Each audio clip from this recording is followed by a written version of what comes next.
只池里有4万多只甲鱼，不见万头钻洞，通常都是静悄悄。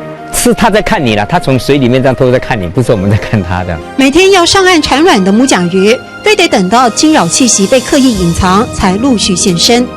100公尺以外的时候，我们的声音他就听到了，就是夹着这个耳朵就听到我们声音，然后他的眼睛也非常厉害啊，那他的嗅觉也非常厉害的。吸一口气就能在水中憋上半天，生命力旺盛。早从50年前，美浓靠着出口甲鱼、甲鱼卵到日本、大陆、香港，1年就缔造4亿产值。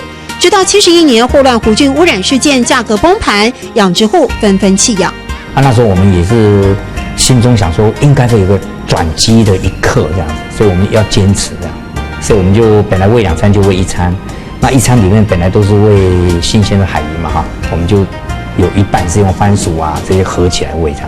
监控食料成本是钟祥凤把交大所学的科技知识带入养殖池的第一步。后来发现，加工提炼的甲鱼精才有获利优势，以致日本技术跨足生物科技，他因此坐拥甲鱼王国。把父亲过去这样养殖的事业我们把它做得更科技化，变成很多产品很方便使用。等于就在甲鱼池里找到更多附加价值。对，就把一些附加价值也帮助很多人健康。有成功意思嘛？就其实老经验，其实老经验的技术和经验。对。